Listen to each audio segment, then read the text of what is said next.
I try to indicate that there's not one set criteria, as in it's not the print being pristine, Mm. it's not it's otherwise unavailability, it's not the fact that it exists on one particular format or showcasing a particular film stock. It's all of those things. It's also when we discovered prints that had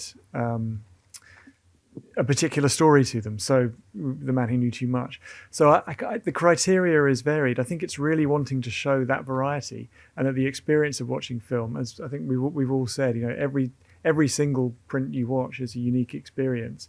But in that, you can amplify particular aspects or particular stories, or particular stories connected to that film print uniquely. So and sometimes the criteria would be, as Sonia was saying, when we were looking at Slightly Scarlet, it was there's a decision made, and sometimes you're weighing up different considerations. And in the end, in that case, it was, well, we really want to showcase Super Scope and give people the opportunity to see that as eccentric and unusual a format as it is. So I don't think I could really pin it down. It's really wanting to give that full range of experience. I suppose. Random, yes. It's not random. I think there's thinking behind it. It's not random. There's certain by design, and there are already ideas percolating for the next one for certain stocks or other formats we might want to showcase. So we did 9.5 millimeter in 2023, 28 millimeter this year. Watch this space for the weird and wonderful we'll do in 2027. And it's those things. You don't feel inhibited by the condition of the print. No, and I think it does depend. In some cases, we absolutely want to showcase pristine prints. It's like in the case I mentioned last summer, that's unavailable in any other way, and it was only on this faded on Agfa stock print. So there we would be more lenient to the damage to a print. That might be in other cases where absolutely we wouldn't have allowed that because it's otherwise available. So it depends on the title, and it depends on the particular aspects of the damage, if you like.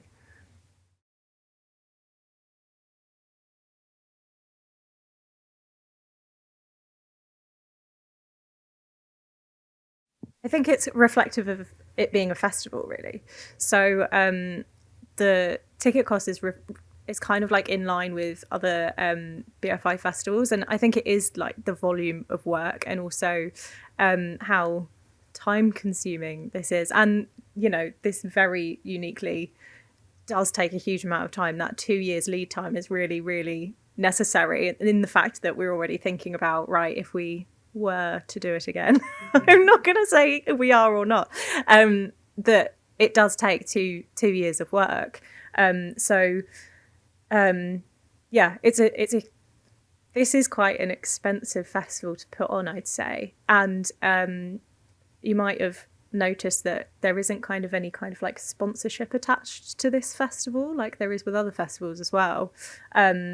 So because it is just such like I guess a bit of a passion project, though, if anyone wants to sponsor 2027, let me know.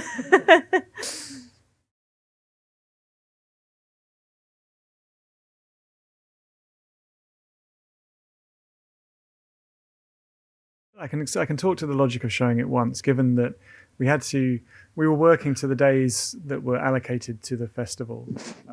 Questions of whether it could run longer, I can't go into here. But the question of screening everything once.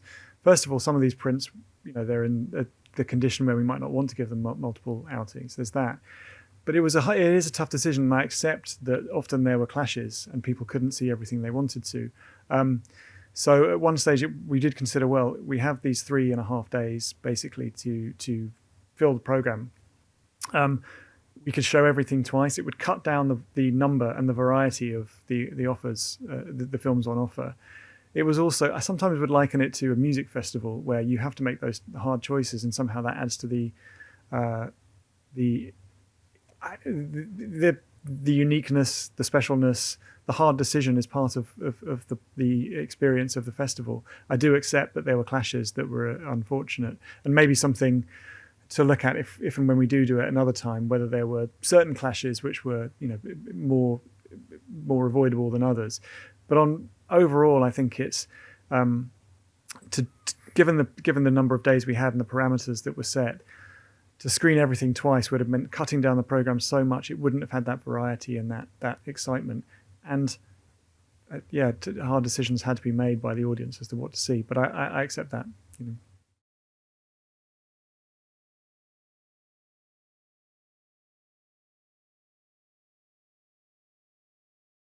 Yes, it does. Basically, yes. We try and keep it here as little as possible.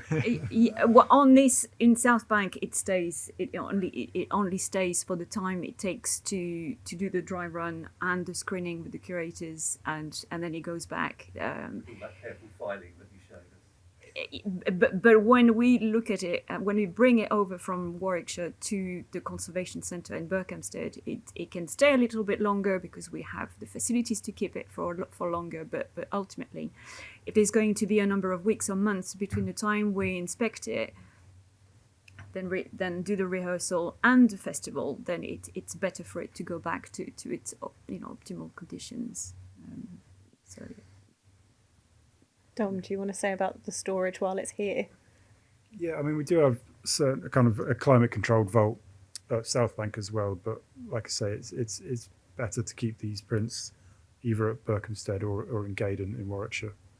So we do try and keep things here for as little time as possible, and also just not so good to have highly flammable prints in a public venue, frankly. So we try and kick it out the door as soon as possible. We don't store any prints overnight in projection boxes either. So once they're screened, they go straight back down to the climate controlled vault on the kind of the bowels of the building. So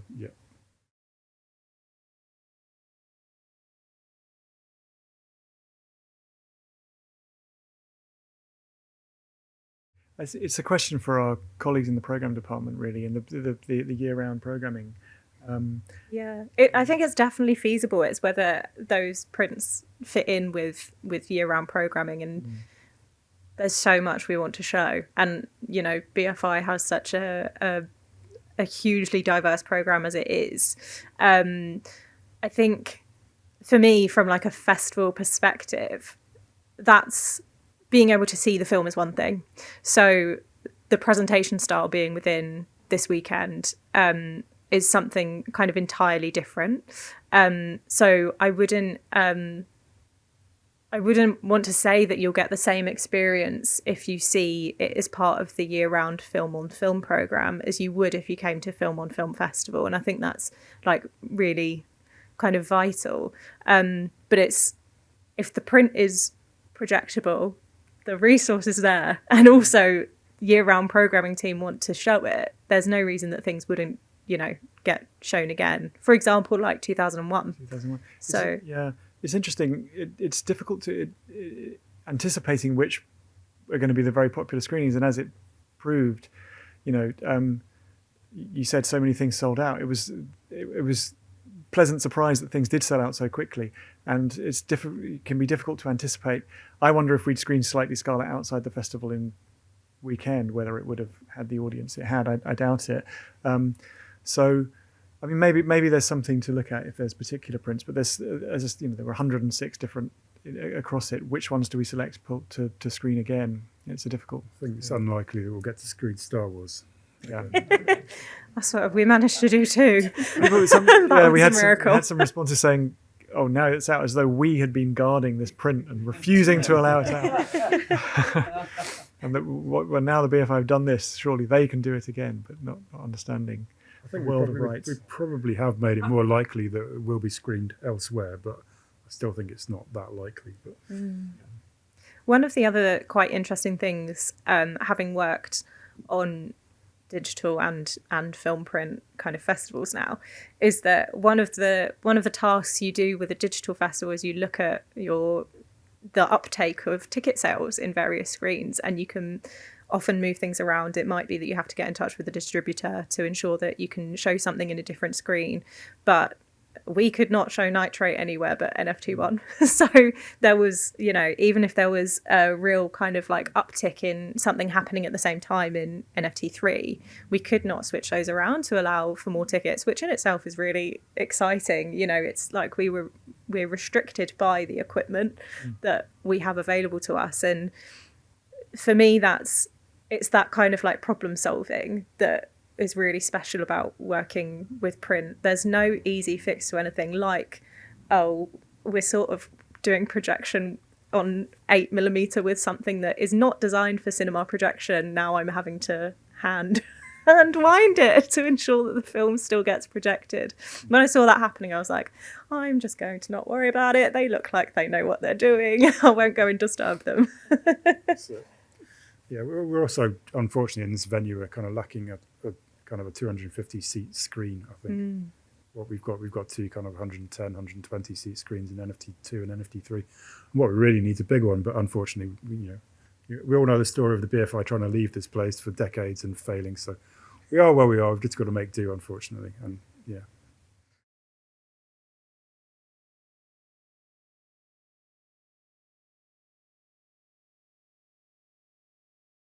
Yeah, I think I said there's inevitably aspects of nostalgia for it, and we tried to bring nostalgia for the experience of seeing it. But the reason for doing it is not simply nostalgia, in that once upon a time everything was screened on a film print, so let's return to that once upon a time. It's saying to return to that is a qualitatively different experience than watching a digital print. So it's not just nostalgia that's guiding that decision. It's saying you're having a different experience, and that different experience is as contemporary as you're watching it as it is trying to mimic the past. It's not about mimicking that experience of the past. It's saying, see this print, see this film on a film print, and you'll have a different experience that you would if you're watching a DCP. Better or worse, I'm not saying either way. It was a bit like that with the Star Wars print. It wasn't us saying this version, this 1977 version, is superior to the special editions George Lucas created. People will have their views on that. But it was saying it's different, and it's not necessarily nostalgia. I suppose in that sense, we were wanting to bring people back to the 1977 experience. And there was we're flirting with nostalgia, of course, in some of that thing, but that's not the driver. The driver is saying, here's a different experience. I'd say as well that, it kind of goes to highlight the festival that we're showing new prints. Film is a kind of living, breathing format. You've got, Chris Nolan shooting Odyssey on entirely IMAX cameras, so there'll be film prints of that will be made next year. Paul Thomas Anderson, he's shot his next film on VistaVision. They've got VistaVision projectors in the Chinese theatre in Los Angeles. You've got Yorgos Lanthimos shooting his next film on 70mm.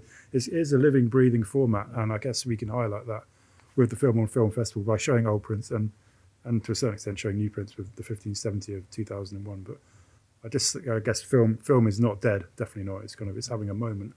It's coming back, and I think it's going to continue into the future. Yeah, I think it's coming back. Sorry. No, I was just going to say, if it all were about nostalgia, this festival wouldn't have staying power because people who actually remember going to the cinema and seeing things on film and knowing that they were on film, that experience is not going to be completely relatable to future generations. Future generations are going to see things digitally first. They have a completely different, not just, cinema in itself could be nostalgic to them. And I think us in this room know that that's not really what happens when you're watching film, because when I was in Chris Bird's 28mm projection, I wasn't experiencing nostalgia. I don't think anyone there was experiencing nostalgia for some time when they sat at home and watched films on 28mm projectors. But there was something so special about hearing that very loud clicking of a 28mm projector. And I actually thought the only time I've heard this is in a film. Like, I've not been in a room with this really loud tick, tick, tick, tick. And that in itself was really special. And that's not because I'm hearkening to being a child. And I think that's what's really hard, that we can't sum up what's special about that experience. Like, we try and talk about these as objects and making connections across time, but what is good about it is that everyone has their own kind of experience when they're watching film on film. So I think we have a really hard task in trying to give this festival a mission statement of what we're trying to do for audiences, because part of the unique thing about it is that everyone is coming for different reasons. Yeah.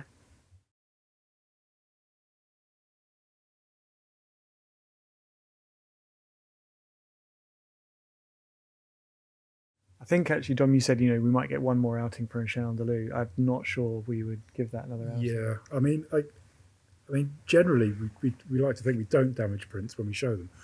They do change, but it's very, very subtly. With Chien Andalou, I think the first time we screened it, there were about kind of 4 or 5 torn perfs, and it's getting to that stage where it's getting a little bit brittle. And when it's on nitrate, you don't want a brittle print either. So it's kind of you have to repair those perfs with splicing tape. So you're changing the print in that way, but also it's suggestive of the fact that it's not really fit to be running through a projector anymore. So I suspect it might well have been the last ever outing for it, maybe one more at most. Just a caveat: it's not the screening of it that particular moment that causes that. It's as you say, it's captured at that moment in time. That screening shows that the print may not be ready, may not be suitable for another screening.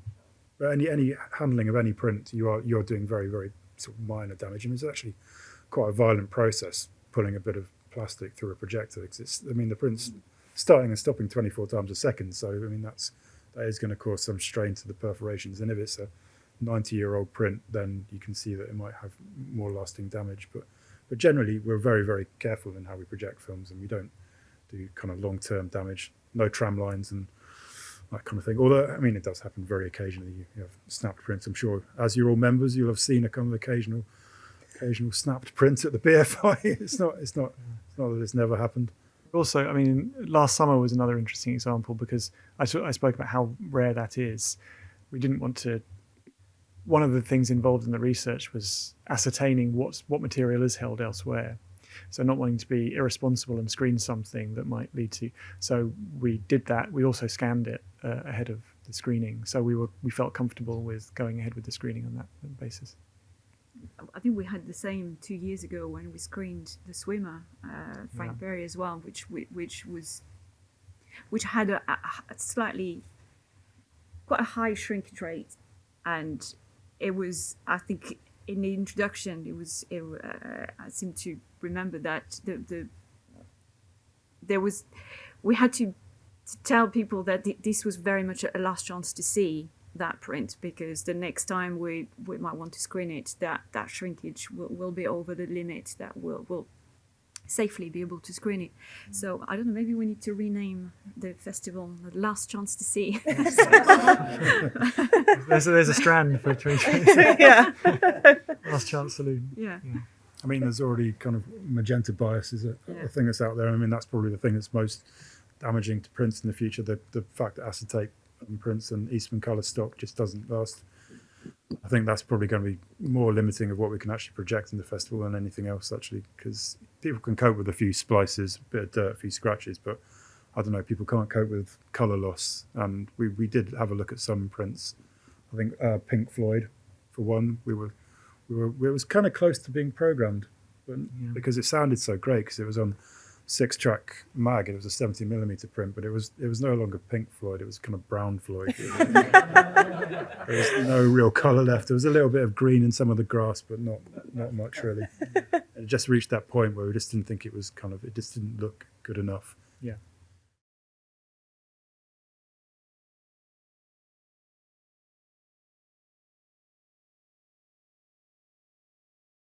Well, we've actually got the head of conservation in the audience tonight. So I'm going to make him answer that. Kieran sat there with the.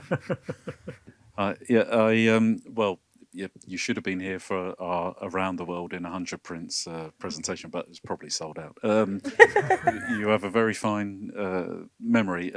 You're right. There was a 360 project, so-called.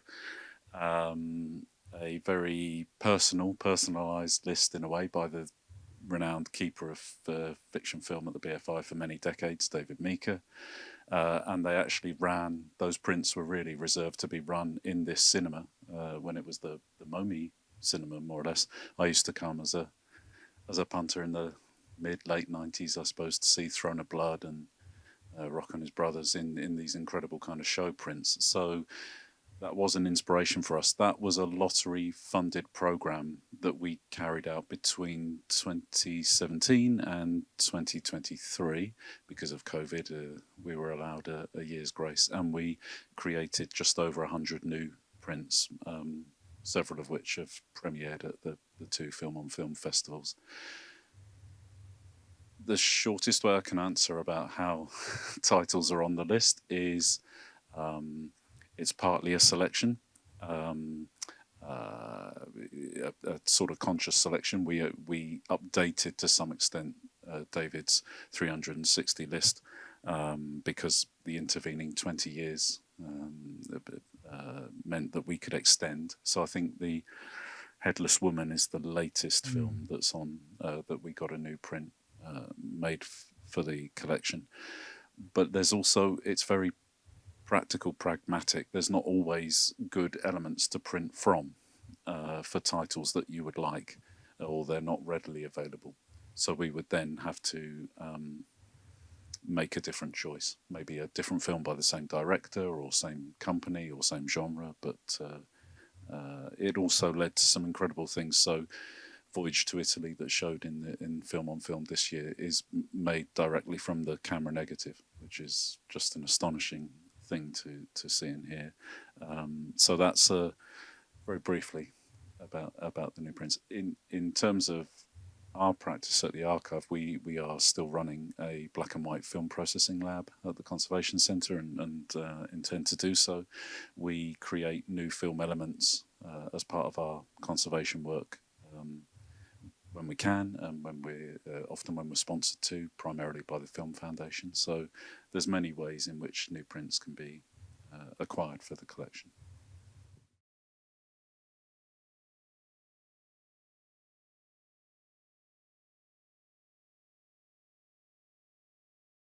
So something about my job is that because I sort of have to keep the whole show on the road, I don't get to see any of the films during the festival because as soon as I think that people who work in kind of like film exhibition and events probably share this this view of like a curse, where if you take a moment to relax and go into a screen and watch a film, something disastrous is going to happen. So I was very conscious of never staying in anywhere too long. But for me, the highlight was Unshan Andalou in the Blue Room, because you couldn't practice that timing of when you got the record playing and when you got the film playing. But somehow the way that happened was so perfectly timed. Like, I cannot tell you. I wish... obviously we can't film. We're very anti-piracy at the BFI. But if I could have recorded it, I would. But it really made me feel like I'm witnessing something very special. Then I ran away before the vomiting film. That was when I was like, this is my cue to leave. But for me, that was an absolute highlight. I mean, I had a similar problem, really. I did actually have tickets for Twin Peaks because I loved it in the 90s, watching it home on Tuesday nights and then talking about it at school the next day. And I did want to go, but by that point, I was just a bit too zonked and I just couldn't really imagine myself relaxing and watching it. So I gave my tickets away, so someone got some last minute tickets, which they were very pleased about. But I think my actual personal highlight was seeing Michael Ford from being reunited with his equipment, actually, in the foyer. It was kind of the care and attention he gave to kind of refurbishing that projector, getting it up and running again, and also just kind of the pleasure it seemed to be giving the audiences as they were watching those films clattering through the projector in the foyer. That was kind of a real fun element for me, I think. There's lots that I really, really loved watching when we were researching and then when we saw them at the festival again. But I think just for the personal connection, there was... I took my son to see Empire of the Sun on 70mm, and he really, really loved it. And 2 years ago, I brought him to watch Jaws as well. So I think we're on to we're starting a tradition of coming to see Steven Spielberg's films at the festival. So we're going to need to think about another one, but to me, that's still... It's just almost impossible to choose one. Twin Peaks was a really magical atmosphere, having Carl McLaughlin sit in for it. I agree. Last summer, I was so delighted to screen, because it was such a rarity. Star Wars was obviously, I could list this. We screened Lubitsch's The Student Prince in Old Heidelberg, which was a really... that brought its own challenges, because that was, we had a recorded score and it was synced to the print. So we had... Patrick Stanbury from Photoplay in the booth, That's right. Yeah, it was kind of we actually connected some speed controllers to the projectors, and it was speeding up and slowing down the projectors to keep them in sync with the recorded score. And it was really lovely actually to see that comment on Letterboxd about the student prints of Old Heidelberg. And I don't know if you've shared that with Patrick.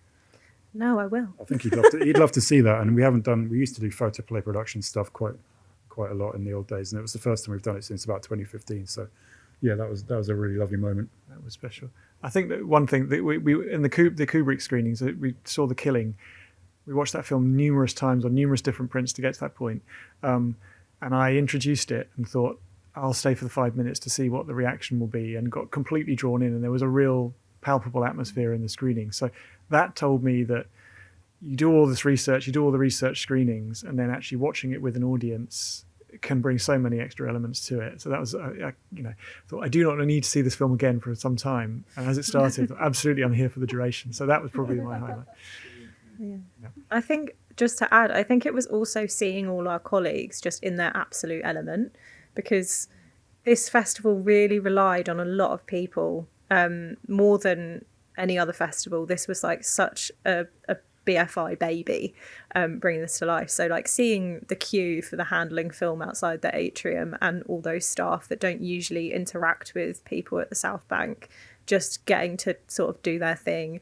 The projectionists in the foyer just not leaving and just talking to people the whole time like they were celebrities was really amazing.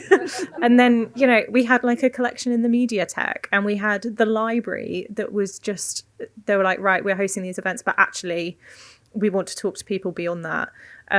So like seeing the excitement of staff and seeing that reaction from you interacting with them was probably actually my highlight. But yeah, we should also thank Simon up in the box. Although Simon's probably gone now. He's supposed to be. I think he left at 8 o'clock. Is he still there? Oh no, he's there. All right, sorry, Simon. I know you wanted to leave at 8, but we've overrun a bit. They've been giving me daggers to end this. Well, we did round of applause for every projectionist and every screening. So should we give them one now?